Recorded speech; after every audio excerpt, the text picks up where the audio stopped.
नमस्कार। विधानसभा चुनाव में अब महज 8 दिन बाकी है।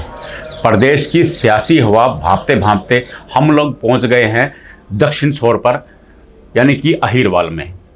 यहाँ अब माहौल बदला बदला है। लगातार 3 दशक से मुख्यमंत्री पद की दाव ठोकर के यहाँ चुनाव के दावे किए जाते रहे हैं, लेकिन इस बार मुख्यमंत्री का दाव नहीं है। यही कारण है कि चुनाव की तस्वीर भी बदली है। एक दिग्गज रामविलास शर्मा भी इस बार चुनाव मैदान में नहीं है। इसका भी असर यहाँ की 11 सीटों पर स्पष्ट दिखाई दे रहा है। प्रदेश के चुनाव को खासकर दिशा देने वाला अहिरवाल इस बार क्या करने वाला है, इसी पर चर्चा के लिए आज हमारे साथ हैं नारनौल जिले के ताज दिग्गज पत्रकार, जो प्रदेश की सियासी भाग को, विशेषकर अहिरवाल की नब्ज को बेहतर तरीके से समझते हैं।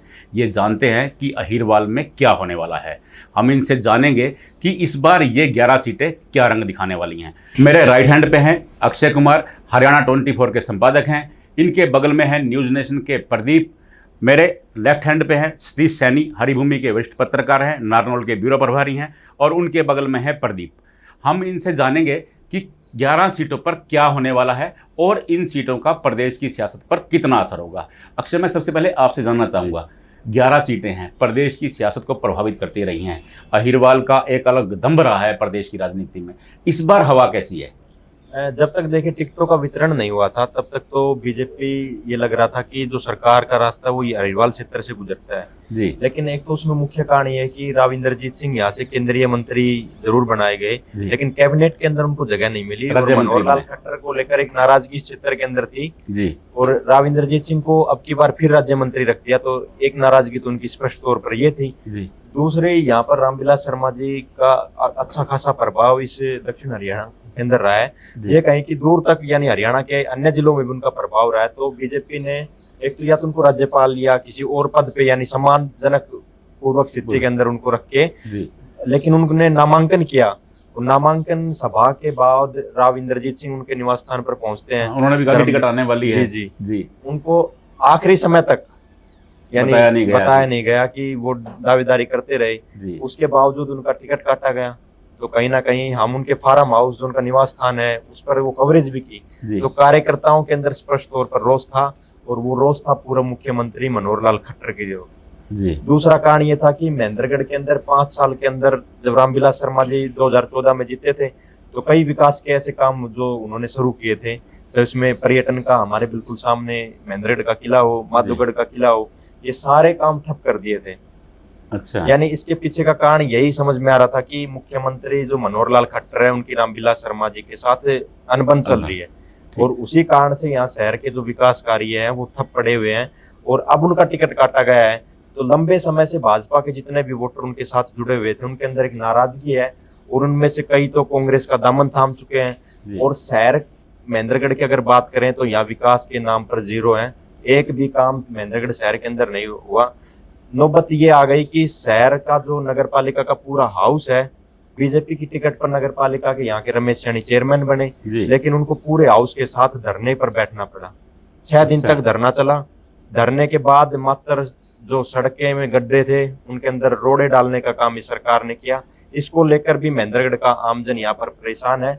सरकार के पक्ष में अगर कुछ है तो 2 चीजें हैं। एक तो युवाओं को यहाँ पर कुछ रोजगार जो मिला है उस पर बिना खर्ची, ये भाजपा के पक्ष के अंदर है। दूसरा, कुछ जो सड़कें हैं उनका अंतिम टाइम पे 148 बी है, इसका सुधार हुआ है। दूसरा 152 डी है, उसमें कुछ सुधार हुआ है।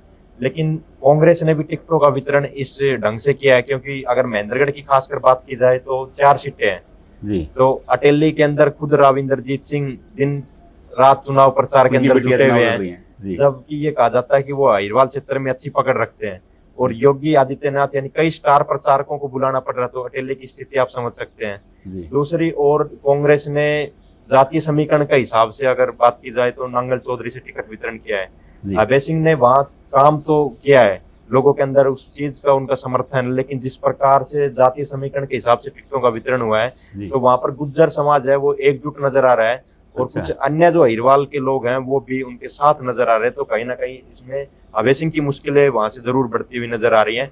कुछ लोगों के अंदर ये भी है कि कांग्रेस की सरकार अब की बार हरियाणा के अंदर आ सकती है, तो उसका प्रभाव भी वहां देखने को मिल रहा है।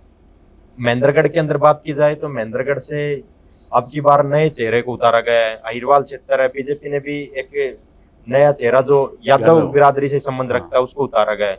लेकिन यहाँ नाराजगी है कि रामविलास शर्मा का टिकट कटा है। पुराने जो कार्यकर्ता थे उनमें से कईयों ने कांग्रेस पार्टी का दामन थाम लिया है। और मैं बात कर रहा था शहर में विकास नहीं हुए तो नगर पालिका के चेयरमैन धरने पे बैठे थे, तो पूरे हाउस के जो 10 पार्षद 8-10 पार्षद हैं उन्होंने चेयरमैन के साथ दीपेंद्र हुड्डा की मौजूदगी में अच्छा, भाजपा को एक बड़ा झटका देते हुए यहाँ से कांग्रेस पार्टी का दामन थामा है। आपको क्या लग रहा है? अभय सिंह की सीट तो मैं ये मान रहा था कि बिल्कुल सेफ है। अभय सिंह अधिकारी थे, बाद में वीआरएस लेकर के चुनाव मैदान में उतरे, टेल तक पानी पहुंचाने के बड़े बड़े दावे किए गए, लेकिन अब वो फंसी हुई सीट बता रहे हैं। ऐसा क्या कारण हो गया? सर देखिए, अगर नामन चौधरी सीट की बात की जाए तो उसको लेकर अभय सिंह यादव ने वहाँ पर काम किया है और सबसे बड़ी वहाँ की जो समस्या थी नहरी पानी, उसको लेकर जो पिछले 5-10 साल थे उसमें नहरी पानी के ऊपर काम हुआ है। और लेकिन जिस तरह से जो टिकटों का वितरण हुआ, कांग्रेस पार्टी ने वहाँ पर गुर्जर समुदाय से संबंध रखने वाली मंजू चौधरी के ससुर वो विधायक रहे हैं, उनके पति विधायक रहे हैं, तो जो गुर्जर समुदाय है उनमें उनकी अच्छी पकड़ है। इसके साथ ही जो जाट वोटर हैं और एससी वोटर हैं, वो लोकसभा के चुनाव रहे हों तो उसमें भी वो कांग्रेस पार्टी के साथ थे, तो ये एक वहाँ पर एक हम कह सकते हैं कि एक संगठन बना है, गुर्जर का कॉम्बिनेशन हो गया, कॉम्बिनेशन बन गया। और जो यादव थे वो भी कुछ एक हम कह सकते हैं कि राव इंद्रजीत के समर्थक हों या अभय सिंह के विरोधी हों, वो एक मंच पर आ गए। तो इस तरह से अभय सिंह यादव की जो मुसीबतें हैं वो वहाँ पर बढ़ी हुई हैं। उस क्षेत्र से कांग्रेस के एक प्रबल दावेदार थे विनोद यादव भील, और उन्होंने उनकी अच्छी मजबूत पकड़ मानी जाती है उस इलाके में, उन्होंने भी मंजू चौधरी का खुला समर्थन किया है। तो ये माना जा रहा है कि वहाँ पर अभय सिंह यादव की जो मुसीबतें हैं वो बढ़ी हुई हैं। वहाँ पर विकास का मुद्दा गौण नजर आ रहा है। वहाँ पर पूरा चुनाव कह सकते हैं कि जातीय समीकरणों में फंस गया है और अभय सिंह यादव की जो राय है वो आसान नजर नहीं आ रही है। आपको क्या लग रहा है नारनौल में राव नरेंद्र क्या कर पाएंगे इस बार?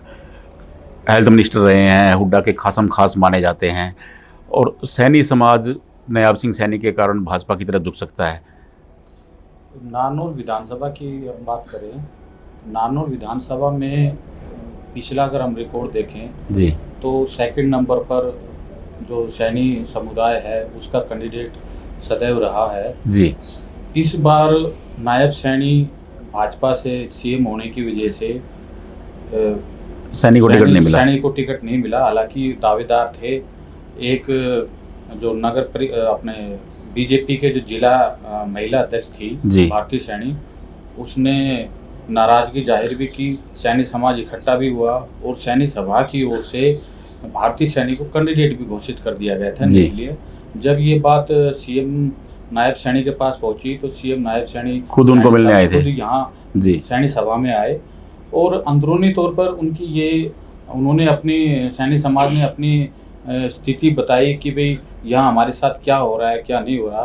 खासकर उन्होंने इंद्रजीत गुट के प्रति जो अपनी नाराजगी जाहिर की थी जी ऑल ओवर वहाँ आपसी समझौता हो गया और ये तय हुआ कि भाई भारती सैनी नॉमिनेशन अपना वापस ले लेगी। उसके बाद में जो बीजेपी के प्रभारी थे जो फिलहाल वहाँ काम कर रहे हैं कैलाश चौधरी और जिला अध्यक्ष, उनकी ड्यूटी लगाई कि भाई इस जिनको टिकट दी है बीजेपी प्रत्याशी को ओम प्रकाश यादव को, वो भारती सैनी के पास जाए और आपसे उनका मनमुटाव है तो वो दूर करके एक जगह उनको बैठाए। अब सीएम के कहने पर भारती सैनी ने नॉमिनेशन वापस ले लिया जी। अब उसके बाद में उस बात को एक सप्ताह से ज़्यादा हो गया है, कहीं ना कहीं अंदरूनी बीजेपी की खींचतान की वजह से एडीओ साहब जो हमारे यहाँ के नारनौल के विधायक हैं वो उनके पास नहीं गए, तो उसका कहीं ना कहीं जो नुकसान है वो बीजेपी को आगे उठाना पड़ सकता है। तो दूसरी बात कांग्रेस की, जहाँ तक राव नरेंद्र की बात करें तो इस वक्त जो है उनकी स्थिति काफ़ी मजबूत है जी। सैनी समुदाय के अलावा जो अन्य समाज हैं उनमें लगभग उनकी पकड़ इस समय मजबूत है, वो मजबूत स्थिति में है। दूसरा कारण एक राव इंद्रजीत के जो समर्थक थे जो नारनौल से थे जी, वो एडीओ बीजेपी समर्थक की हेल्प करने की बजाय अटेली डेरा उन्होंने डाल लिया सभी ने आरती राव को जिताने के लिए। तो कहीं ना कहीं अब बीजेपी जो एडीओ साहब हैं उनका जो सपोर्ट, जो देखने वाली जो टीम है वो भी कहीं ना कहीं कमज़ोर हो रही है। अटेली में राव इंद्रजीत की बिटिया मैदान में है, लगातार राजा साहब के नाम से पुकारे जाते हैं, पूर्व मुख्यमंत्री के बेटे हैं, लगातार सांसद बन रहे हैं, विधायक रह चुके हैं। बड़ा चर्चा की गई कि अगर आरती राव मैदान में आएंगी तो वो पूरे हरियाणा की तस्वीर बदल देंगी, 11 सीटों प्रभावित होंगी। कितना प्रभाव पड़ रहा है? देखिए, राव इंद्रजीत के जो पिता है पूर्व मुख्यमंत्री राव वीरेंद्र सिंह, वो भी यहाँ अटेली विधानसभा से चुनाव लड़ेंगे। जी जी। और अब जो इंद्रजीत है इसको सेफ सीट मानकर अपने बेटे को यहाँ चुनाव मैदान में उतारा है जी। लेकिन यहाँ पर ऑलरेडी जो ठाकुर अतरलाल निर्दलीय जो प्रत्याशी हैं जी, वो काफ़ी 5 साल से काफ़ी सक्रिय रहे थे और आरती राव जो है अभी मैदान में आई है जी। तो ठाकुर अतरलाल उनको कड़ी टक्कर दे रहे हैं, वो कहीं कमज़ोर नज़र नहीं आ रहे। क्योंकि दूसरा ये है कि अटेली में जो राजपूत के जो गांव हैं वो लगभग 30 से 35 गांव आते हैं और वो जो समुदाय है वो सारा ठाकुर अतरलाल के साथ है। दूसरा, वो बहुजन समाज पार्टी की टिकट से चुनाव लड़ रहे हैं, तो बहुजन समाज पार्टी के जो कार्यकर्ता है वो भी उनके साथ है, जो अनुसूचित जाति के जो लोग हैं वो भी उनके साथ खड़े हैं। तो इस वजह से कहीं ना कहीं इस बार दूसरा एक लोकल चेहरा होने की वजह से वो भी उनको बेनिफिट मिल रहा है। तो अटेली में जो आरती राव का है वो चुनाव फंसता हुआ नजर आ रहा है और इसी वजह से कल योगी आदित्यनाथ को यहाँ स्टार प्रचारक के रूप में बुलाया गया है ताकि जो राजपूत समाज पर वो अपना एक ही प्रभाव दिखा सके। आपको क्या लग रहा है कि 11 सीटें क्या असर दिखा सकती हैं? 11 में से आप कितनी दे सकते हैं कांग्रेस को या कितनी भाजपा को? देखिए, जिस तरह से दक्षिण हरियाणा की बात की जाए 11 सीटों की, और ये माना जाता है कि राव इंद्रजीत का ये प्रभाव वाला क्षेत्र है। और टिकट वितरण के समय ये भी कहा गया कि राव इंद्रजीत की चॉइस की सीटें मिलेंगी और कुछ सीटें दी गई और कहा गया कि राव इंद्रजीत के सहमति से टिकटें मिली हैं लेकिन उनकी चॉइस नहीं चली। उनकी चॉइस की सिर्फ 2 सीटें मानता हूँ मैं, जिस तरह से पटौदी से बिमला चौधरी और अटेली से उनकी बेटी आरती राव। बाकी जितनी भी सीटें हैं उन पर राव इंद्रजीत की जो चॉइस थी उन्हें टिकट ना देके दूसरे जो कैंडिडेट उन्हें टिकट दी गई है, लेकिन उन टिकटों में सिर्फ राव इंद्रजीत की सहमति ली गई है। वहाँ पर राव इंद्रजीत की चॉइस थी, उनको टिकट नहीं मिली। तो ये कह सकते हैं कि राव इंद्रजीत की चॉइस नहीं चली। तो राव इंद्रजीत कोशिश तो कर रहे हैं, लेकिन जिस तरह से भारतीय जनता पार्टी का जो पिछला 10 साल रहा है पार्टी का जो सत्ता विरोधी जो लहर है उसका सामना करना पड़ रहा है। दूसरा, जो अग्निपथ जो योजना है, अग्निवीर, जो ये दक्षिणी हरियाणा की पूरी बेल्ट है जिसे सैनिकों की खान के नाम से जाना जाता है और यहाँ पर सबसे ज्यादा जो सैनिक है वो इसी बेल्ट से आते हैं देश के अंदर। तो ये एक बड़ा इतिहास रहा है। परंतु जिस तरह से अग्निवीर की जो योजना आई उसके बाद में इस क्षेत्र के जो युवा वर्ग है उसमें काफी विरोध देखने को मिल रहा है।